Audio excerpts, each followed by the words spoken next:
ਸਾਹ ਸੁੱਕੇ ਪਏ ਨੇ ਉਹ ਵੀ ਇੱਕ ਕੁੜੀ ਦੇ ਡਰ।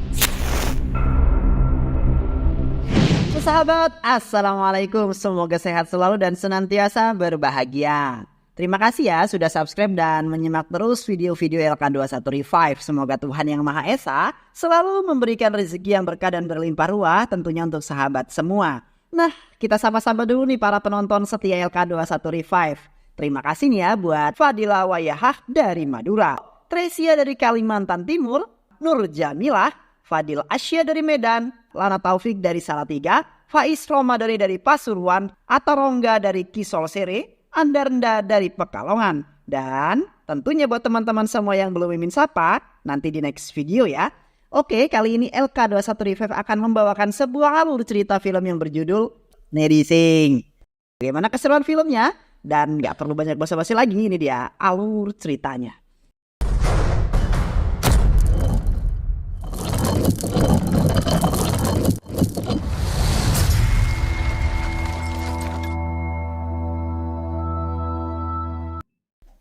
Di awal film, seorang inspektur baru telah ditugaskan untuk menjadi kapolsek di suatu daerah bernama Bagomanji. Inspektur baru ini berkata kepada bawahannya yang bernama Balwan bahwa dia ingin memeriksa sebuah berkas yang memuat kasus Nedi Sing. Balwan lalu memberikan berkas itu dan berkata kepada inspektur, "Pak, ada sebuah kebenaran di lapangan yang tidak ditulis dalam berkas tersebut. Berkas itu hanya menceritakan tentang tuduhan sesat yang dilontarkan kepada Nedi Sing." Inspektur yang mendengar hal itu kemudian meminta kepada Balwan untuk menceritakan kebenaran itu. Dan dari sinilah kita dapat mengetahui tentang kebenaran dalam kasus ini. Kasus ini dimulai sejak 1 bulan yang lalu. Nedi Sing adalah gadis manis dan cantik yang gemoy yang tinggal di sebuah desa bernama Bagomanjri. Dia adalah seorang gadis yang sangat disukai oleh seluruh penduduk di desa tersebut. Hal ini dikarenakan sifat Nedi yang senantiasa menolong orang dan bersahabat dengan siapa saja tanpa pernah memandang latar belakang setiap orang yang dia temenin. Dengan kata lain, dia adalah tipe seorang gadis yang friendly gitu ya kan. Nedi yang merupakan anak tunggal dari kedua orang tuanya otomatis selalu mendapatkan kasih sayang yang full berlimpah-limpah. Bahkan ayahnya sangat memanjakan Nedi. Semua yang dilakukan Nedi selalu dianggap benar oleh ayahnya. Karena ayahnya tahu bahwa Nedi memang sama sekali tidak pernah melakukan perbuatan yang salah. Ya nggak mungkin lah, namanya manusia. Nedi yang bersahabat dengan semua orang termasuk anak-anak selalu menyempatkan diri untuk bermain kriket dengan anak-anak di sana sebelum ia pulang ke rumahnya. Suatu ketika saat sedang bermain kriket, bola yang dipukul Nedi mengenai seorang ibu tua yang sedang makan. Ternyata ibu tua itu merupakan ODGJ, anjay, orang dengan gangguan jiwa. Nedi lalu mengambil bola yang berada di dekat ibu tua itu tanpa ada rasa takut. Bahkan sesampainya di sana mereka berdua malah saling tukar dialog walaupun hanya sebentar. Tak lama kemudian Nedi pun pulang ke rumahnya. Ia langsung disambut dengan emaknya yang marah-marah karena Nedi pulang ke sorean. Kayak anak zaman dulu gitu, kalau pulang sore pasti suruh mandi gitu kan. Di tengah omelan itu tiba-tiba sahabat Nedi yang bernama Sano datang. Sano adalah anak dari seorang petugas BPN. Sano datang untuk mengajak Nedi pergi ke gedung aula kampung untuk menyaksikan sebuah teater. Sesampainya di sana, Sano dan Nedi sangat menikmati hiburan itu. Suatu hari di rumah Nedi dan Sano bersama anak-anak kampungnya sedang mengadakan nobar pertandingan kriket.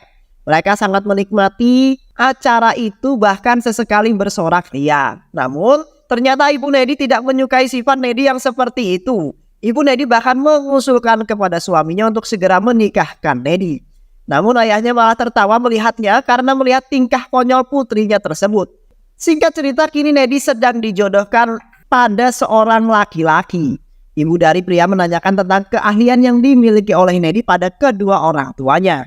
Kedua orang tua Nedi yang mendengar hal itu pun kebingungan mau menjawab apa. Karena yang mereka tahu Nedi hanya menghabiskan waktunya dengan selalu bermain bersama teman-temannya. Nedi yang belum mau menikah kemudian pergi dari sana.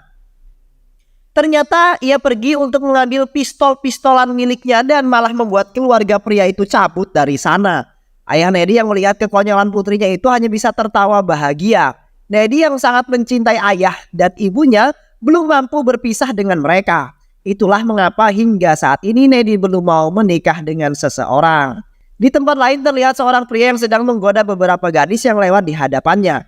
Pria itu adalah Lali yang merupakan adik dari kepala desa yang bernama Durjan Lali. Penduduk di sana banyak yang tidak menyukai Lali. Hal ini dikarenakan kelakuan Lali yang berbanding terbalik 360 derajat dengan kakaknya yang baik hati lagi bijaksana. Suatu hari Ayah Sano yang sedang duduk didatangi oleh Lali. Lali ingin agar Ayah Sano menyetujui tanah yang akan dijual kepada dirinya. Namun permintaan Lali itu selalu ditolak oleh Ayah Sano dengan alasan bahwa para penduduk akan menderita bila tanah itu dijual hanya demi kepentingan pribadi. Namun Lali selalu bersikeras dan mendesak Ayah Sano. Hal itu membuat Ayah Sano hanya diam tak ingin menanggapi. Lali lalu memberikan tenggat waktu untuk Ayah Sano berpikir sebelum kemudian pergi dari sana. Lali sempat melirik Sano. Sano lalu bertanya pada ayahnya, siapa pria tersebut? Ayahnya tak menjawab dan malah menyuruh Sano masuk ke dalam kamarnya. Di sisi lain, Lali yang mengetahui bahwa kakaknya akan mencalonkan diri menjadi menteri, memberikan sebuah masukan kepada kakaknya dengan akal sosoknya itu. Kakaknya jelas menolak masukan Lali yang busuk. Kini, hari pencoblosan semakin dekat. Kepala desa yang sedang melakukan rapat strategi kemudian didatangi oleh seseorang yang ternyata itu adalah kepala sekolah. Kepala sekolah meminta agar tanah yang pernah dibahas Lali dengan Ayah Sano dibangun sekolah saja. Pak Kades yang mendengarkan aspirasi warganya itu merasa senang, tapi tidak dengan Lali. Keesokan harinya Lali sedang merencanakan sesuatu. Ia lalu menemui ayahnya Sano dan menanyakan perihal tanah yang sempat dibahas. Namun Ayah Sano mengatakan bahwa semua itu sudah diambil alih oleh kepala desa. Kepala desa berjanji akan membangun sebuah sekolah setelah hari pemilihan menteri berakhir. Lali lalu kesal dan meminta agar Ayah Sano bisa membuat tanah itu menjadi tanah yang bersengketa. Namun Ayah Sano menolaknya. Hal itu mengakibatkan Lali kesal dan kembali mengancamnya. Di perjalanan pulang, Lali tak sengaja melihat Sano yang sedang berjalan dengan Nedi. Lali lalu menghampiri dan menggenggam tangan Sano. Hal itu kemudian membuat Nedi kesal. Nedi lalu mengancamnya. Namun Lali justru malah bangkit menantang Nedi. Di kantor polisi terlihat Balwan yang sedang merapikan berkas-berkas dan seorang inspektur polisi yang tengah duduk di kursi. Kita sebut saja dia inspektur lama. Balwan lalu bertanya pada inspektur mengapa inspektur tidak peduli dengan pistolnya. Inspektur lalu mengatakan bahwa tanpa pistol pun semua orang sudah takut pada dirinya. Tak lama kemudian Nedi dan Sano datang untuk melaporkan peristiwa tadi kepada inspektur lama. Pada awalnya inspektur lama sempat menolak laporan tersebut. Namun berkat nasihat Balwan yang menjelaskan bahwa ini juga merupakan suatu kejahatan yang wajib dicatat, maka inspektur pun berjanji akan memberikan teguran kepada adik kepala desa tersebut. Inspektur lama lalu menyuruh Nedi dan Sano untuk segera pulang.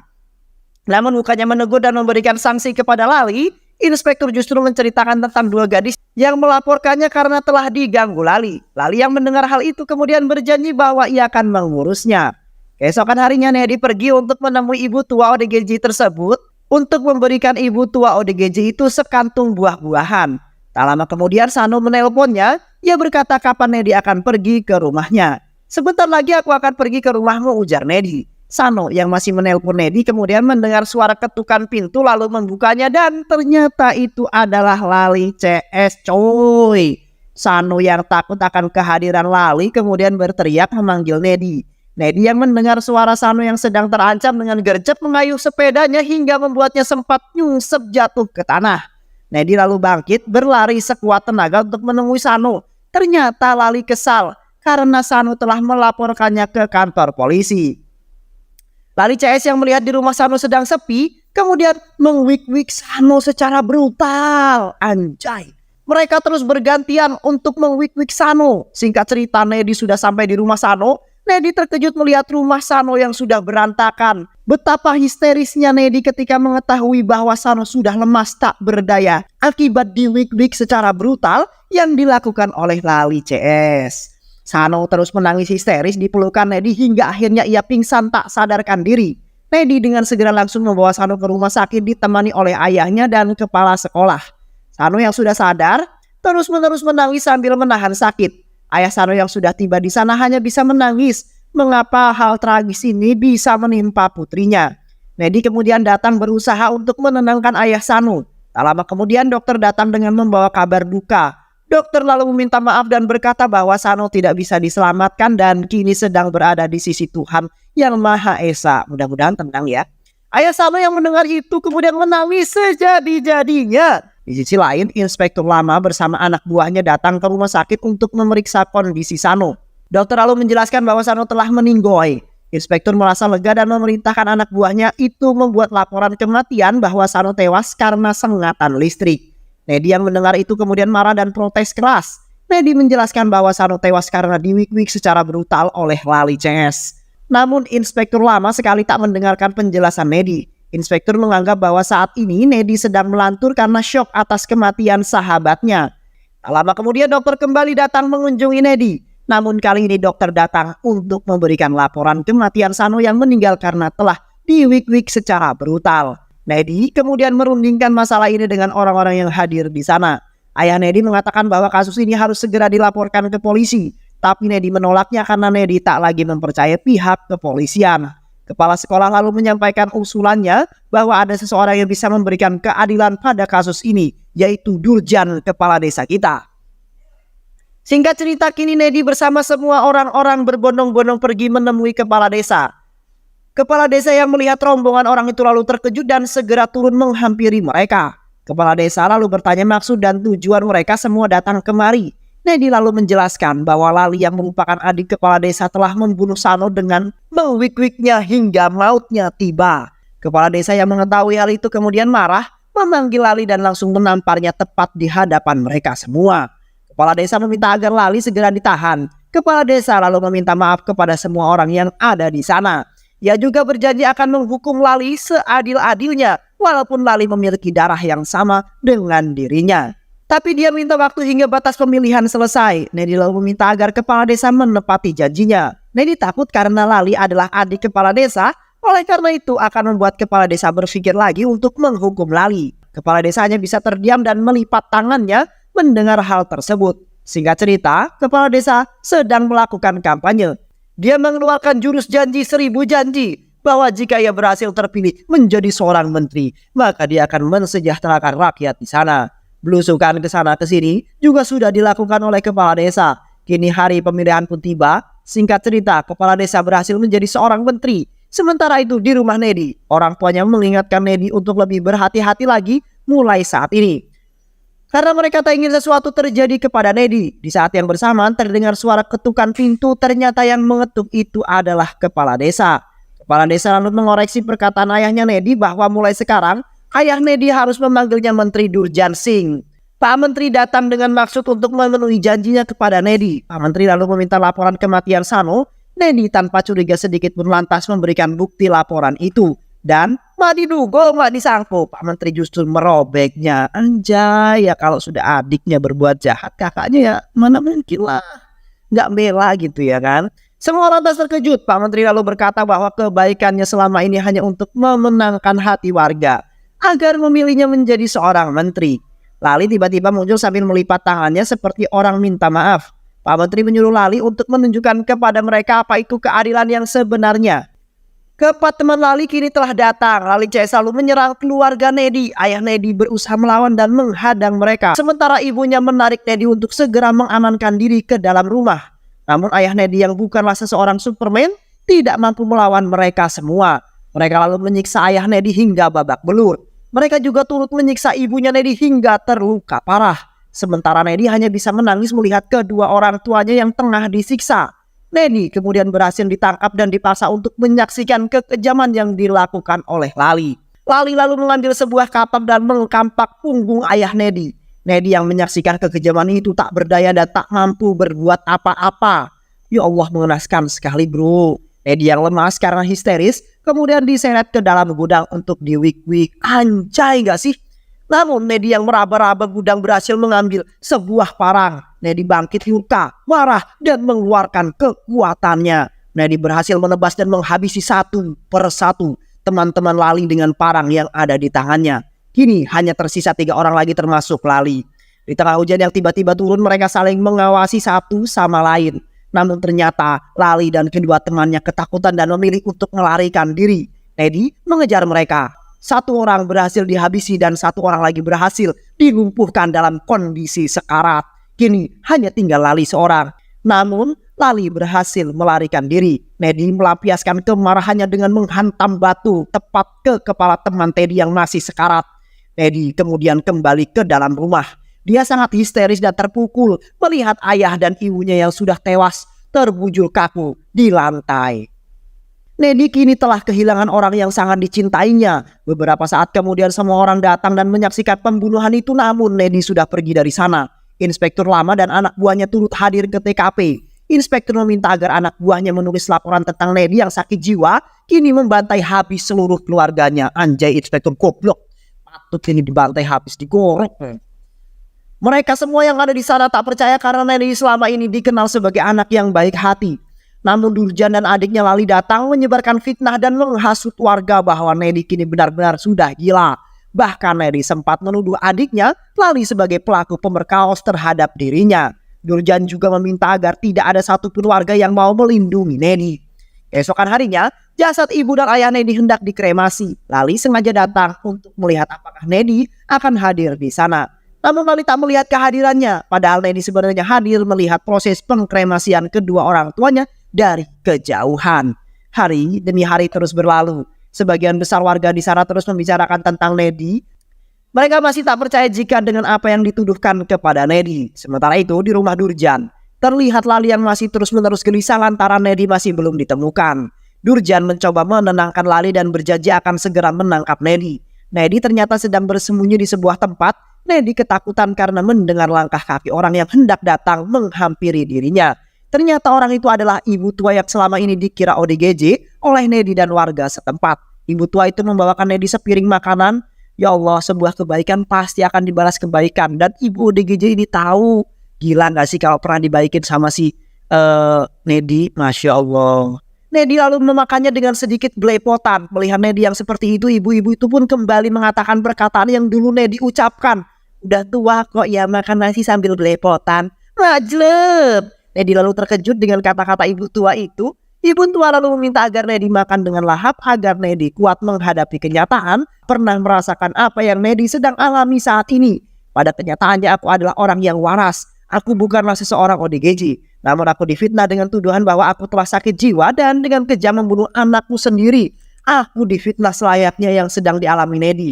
Nedi lalu memeluk ibu tua itu. Ibu tua lalu menyemangati Nedi dan yakin bahwa Nedi adalah wanita yang kuat. Nedi pasti bisa melewati ini. Kini Nedi yang mendengar kata-kata ibu tua tengah overpower bertekad untuk membalaskan dendamnya. Di suatu malam, Lali sedang menghadiri sebuah pesta bersama inspektur lama dan yang lainnya.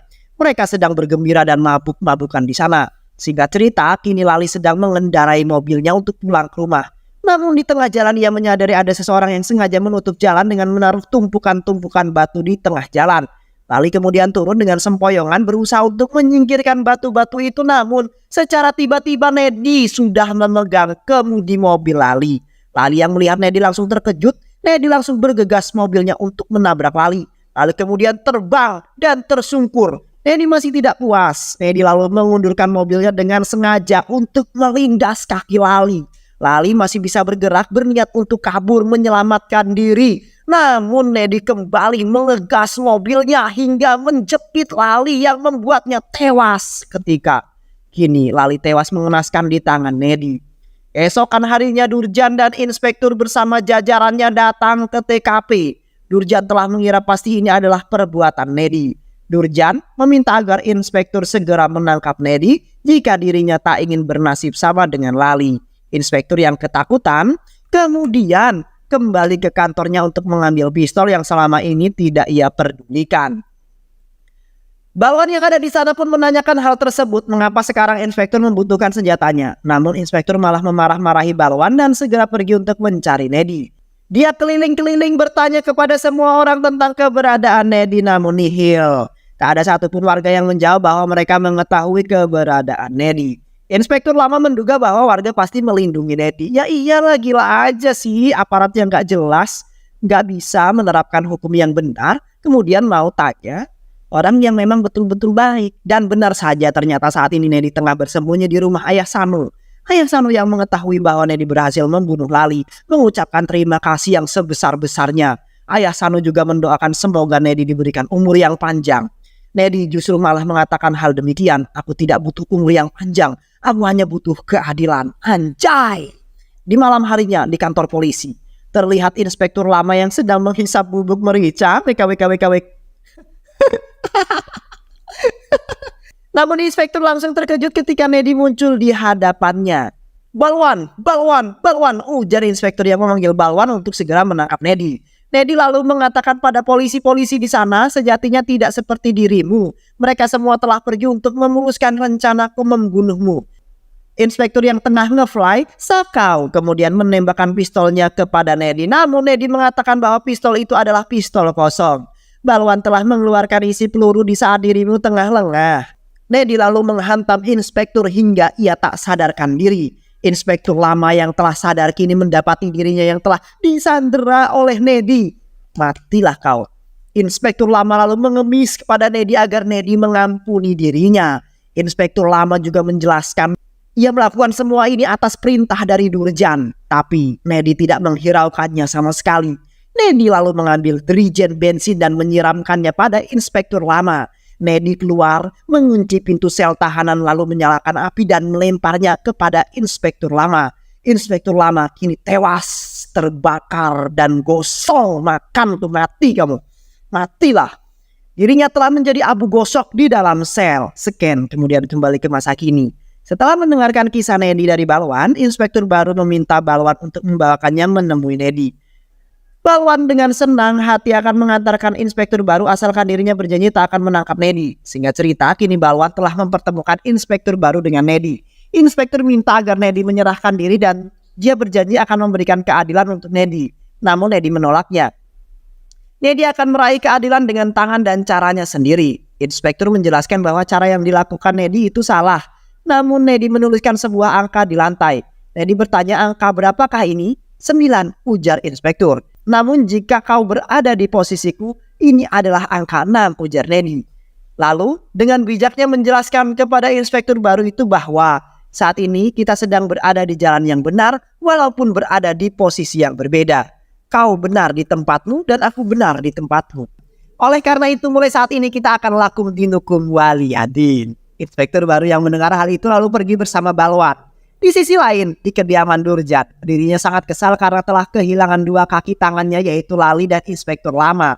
Durjan lalu bersumpah bahwa ia akan segera menghabisi Nedi. Sementara itu Nedi tengah berdoa dan meminta restu agar diberikan keberkahan dan kekuatan untuk menghabisi Durjan.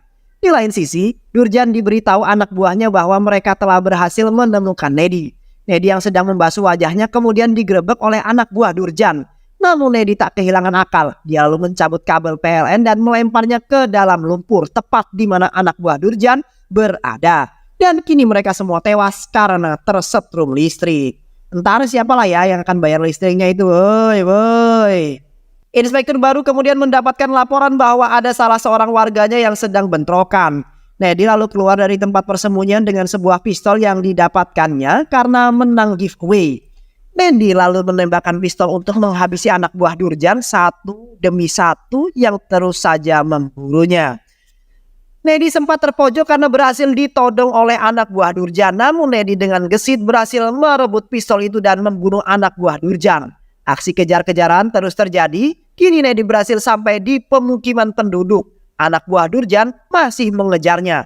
Namun Nedi berhasil menghabisi mereka semua dengan gerakan gerilyanya. Nedi melihat Durjan yang sedang mengatur strategi untuk menghabisi Nedi.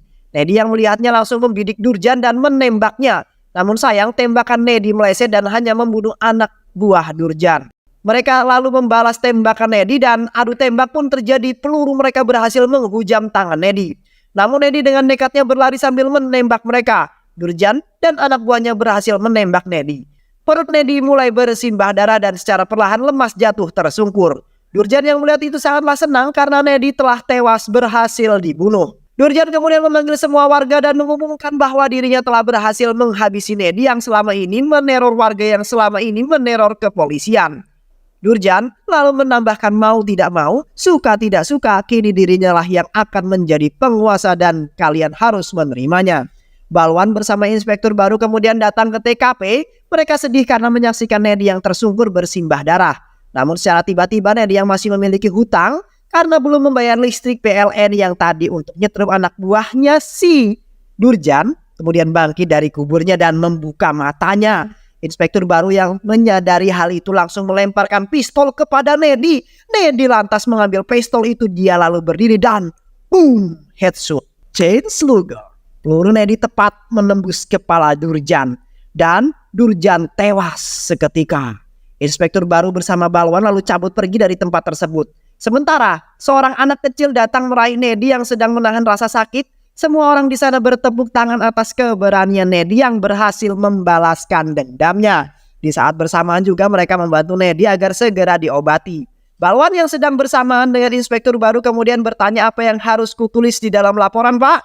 Kau bertanya laporan apa yang akan kita tulis, Balwan? Tidak ada, karena Nedi lah yang telah berhasil menulis sejarah. Dan film pun selesai. Semoga teman-teman semua terhibur setelah menyimak alur cerita film ini. Terima kasih sudah menyimak video-video LK21D5. Semoga sahabat semua terhibur dan sampai bertemu lagi di video-video berikutnya. Wassalamualaikum warahmatullahi wabarakatuh.